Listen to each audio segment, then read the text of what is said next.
This time I'm going to discuss something very important for any programming language. It's called variables. First of all, I will try to create a scenario where you'll feel the need of variables, and then I'm going to start discussing about what is variable, how to use variable, how to declare variable, this and that. So let's just print some information about an employee here. Well, what I'm going to do, I'm going to use printf. We already know in order to print something, we are going to use this function called printf, okay? Here I'm going to say for a person, let's say for the employee age is 32 years old, something like this. Just I will keep 32 or 32 years old. And then I'm going to copy paste just down below, and I will change some value here. This time I'm going to use, let's say, monthly salary. So I will just say salary here. I will write it down, monthly salary. Monthly salary. Let me just drag this one a little bit on the right side so that we have enough space. Here I'm going to say monthly salary, for example, 2,500 euros, something like this, or let's put it 4,000 euros. Great. And then what I want to do, I want to print the blood group of this employee. So I will say blood group.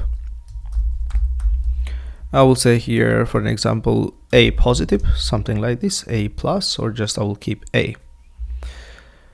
Right, and then let me use a positive here, and then what I'm going to do, I'm going to add some more information. For an example, yearly bonus for that employee. Let's just put it like this, let's say 2,000 euros. Great. So basically what I'm doing here, I'm just trying to print out some information about an employee. Before even running this program, what I want to do, I want to add some new lines. So let me do that here by adding /n, which is something you are already familiar with. So let me add /n everywhere. Great. And now I can run this program. So I'm going to run this code.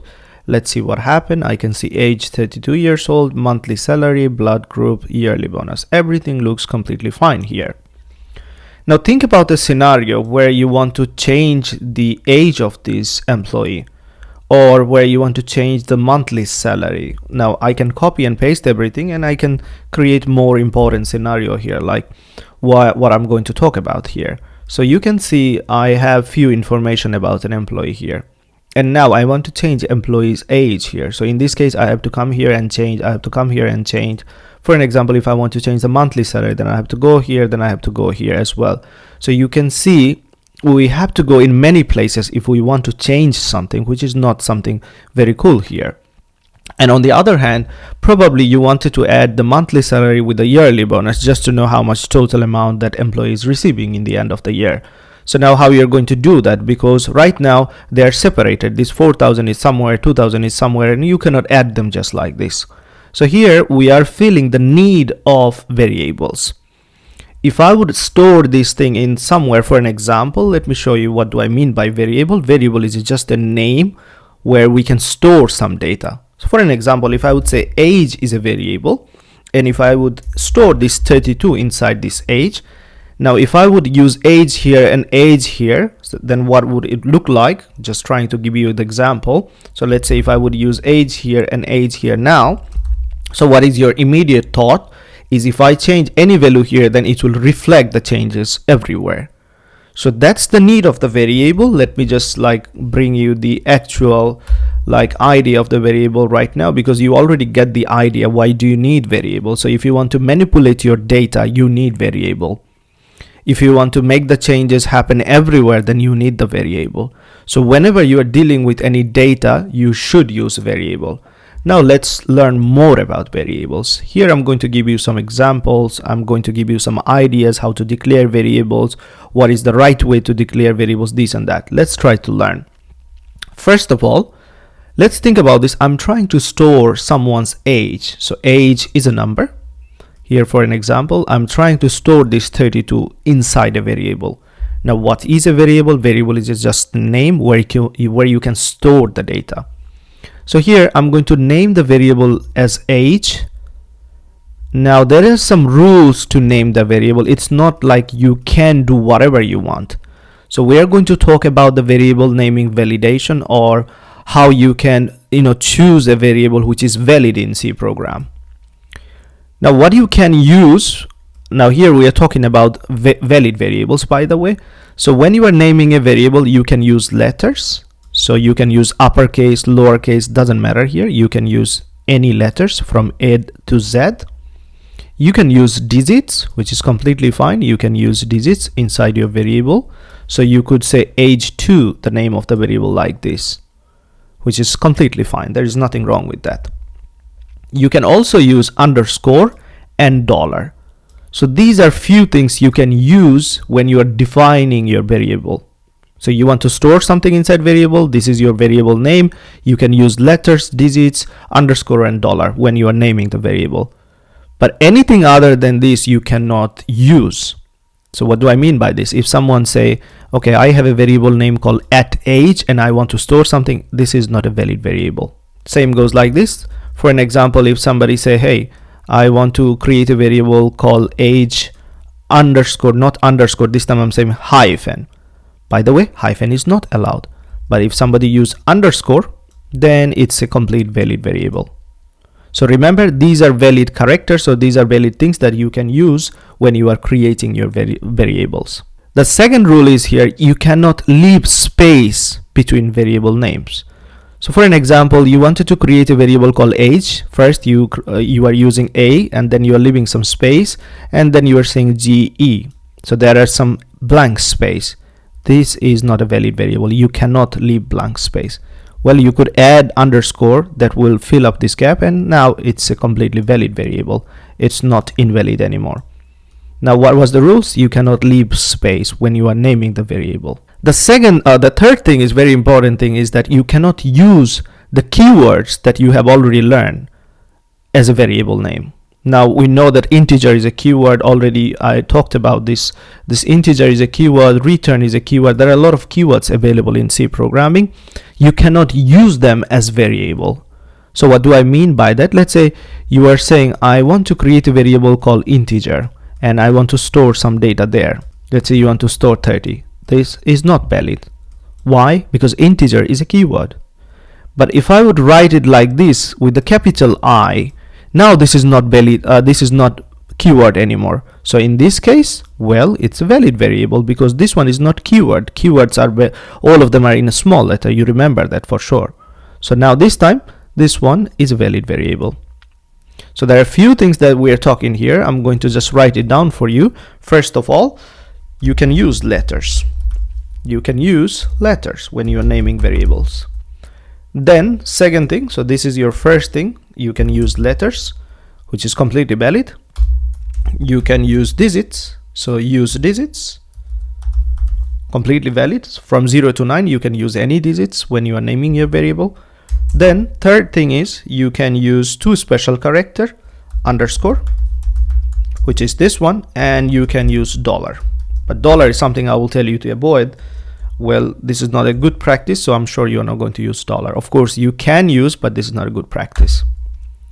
Fourth rules, I said, do not use blank space. Do not use spacing when you are creating variable.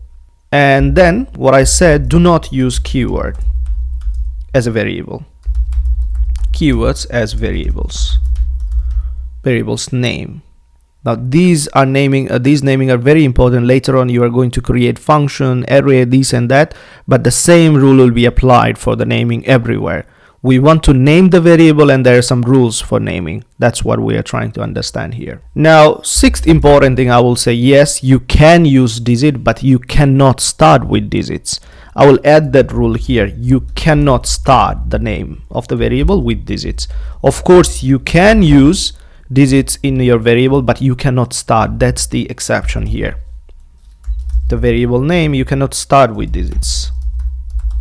That's all. For now, that's more than enough. So what do I mean by this, that you cannot start with digit? Let me give you an example. So let's say you want to say the variable name is toAge here. So toAge, this is not a valid variable, even though you are using letters and digits, so it looks like fine, but you cannot start with letters. Start with digits here. Now you can use this to anywhere. You can use the digit in the end, which is completely fine. There is nothing wrong. You can use the digit in the middle. That's completely fine, but you cannot start with the digit. That's the rule here. All right, we are done. Now we know the rules for variables, so we can come back and we can go again here. So we have a valid variable here. This one looks like valid. Now the last thing you need to know, when you are defining a variable, you need to declare the data type for this variable. For an example, I'm saying age is a variable where I want to store data, but you have to define the data type for this age. So what data you will be storing here, whether you are going to store integer, whether you're going to store floating numbers, whether you're going to store some character, something like this, single character you can see. So what is your target here, what you are going to store, what type of data you are going to store, you have to declare when you are creating a variable. When you are declaring a variable, you have to declare the data type as well. Now here we're discussing about the data types. The concept of data types is something we will be learning later on in more deep, but right now I'm going to just give you a little bit idea about the data type. So if you want to use integer data for this age, if you want to store something integer, then in this case you have to declare the data type is integer here, just before the variable name declaration. If you are planning to store something, let's say floating point inside this variable, floating number, that in this case you have to use the float data type. So float data type. Also you can use double, but right now let's just keep it simple. You can use float here if you want to save something floating point number inside this age. If you want to store a character like this, A, B, whatever, if you want to store any character, then in this case you have to define the data type called character here, which is char. That's all. So remember how is the syntax looks like. I can go bottom again and I can give you more ideas here. So first of all, remember how the variable declaration will look like. You will tell the data type first, and then you will name the variable. So variable name goes here, variable name. So this is the syntax of declaring a variable. Now here I'm in syntax and I will give you one example. Give me a moment, I'll just make it large. So this is the syntax you need to follow when you're declaring a variable. So for an example, this time you want to create a variable. Let's see, we are going to use the syntax. So first I need to define the data type. I'm planning to create a variable called age where I'm going to store some integer number. So this is one example. Now later on I'm thinking I will have a variable called salary. Now this salary is going to store something in the floating point number. I'm thinking there can be some floating value that I want to store inside this variable. So in this case I'll use float data type for this one. So when you are saying integer age, basically you can only store integer number inside this age variable. So you can say here something like this, age equal, let's say you are going to say 32, which is perfect, but you cannot say 32.5 because you already defined the data type here. You said I'm going to use integer. So this one is a valid value for this variable, but not this one. But for the float salary, you are saying, okay, you want to store something floating point inside the salary. So you can say something like this, let's say salary, and you can use any floating point number. Let's say 3,350.5 euros, which is completely valid. But in the floating point, you can also save only the integer value. You can only use the integer part. So floating point data type has the capability of storing floating point number or even integer. So if you are later on planning that, okay, inside the salary variable, I want to store 350 only. This one is valid, no problem with that. But in the integer variable, you cannot store floating point value. Now there are 4 important data types you need to know at this point. Integer for storing something integer value. Then float is something for storing the floating value. Then you have double, which is just similar concept here, just like float. It's going to store floating point numbers, but it has bigger range, so you can store bigger value for this one. Right now you don't have to understand anything, but let's just continue here. The next and important data type is the basic data type we have. It's called character. So if you want to store something like this A, then you are going to use the character type. If you want to store something like 1, just a character, as a character, not as a digits, not as a integer number, then you can use this character data type. So that's enough of theory. Now let's go back and let's use our ideas here. So what I'm going to do, I'm going to create some variable. Let's do that. I'm going to create a variable called age. So this is a variable declaration going on here. This is the name of the variable and this is the data type. And then what I'm going to do, I'm going to create a variable for salary. I'm thinking that I will create as a floating point variable, so float salary. And then I'm thinking to create a variable for this blood group. So here I'm going to use the character data type because I want to store A or B, something like this. Let's say I'm not even going to use this A positive just to keep things simple. Okay. So let's say character data type here, and the name of the variable, what you want to give, it's up to you. I will just say group here. And the last thing, I want to create a variable for the yearly bonus. So let's say here it's going to be float again. The bonus can be in the floating point, so I will say bonus. And here I have defined the variable. That's all. So now we have learned how to define the variable. After defining the variable, you can put any value inside them. So you can say age 32, and now we are assigning the value to the variable. First, it's just the declaration. So here basically we are declaring the variable, declaration. And now we are initializing the variable, which means we are providing some value to the variables. So we are initializing or assigning values. You can say something like this. Great, so far so good. Now let's just use this variable and let's put some value there inside the variable. So salary is going to be, for an instance, 3,200.50 cents for an example. And then you can assign the value for group variable as well. You can say the group is A here. So A, that's all.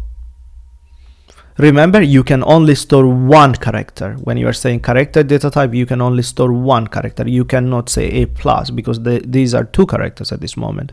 For that, we can use character array, which is something we are going to talk later on, but for now, let's keep it simple. The last one, I want to assign some value for the bonus. So let's just use the variable called bonus and let me store something there. Let's say yearly bonus is €2,000.75. And now that we have defined variable, we have already initialized the value for the variable.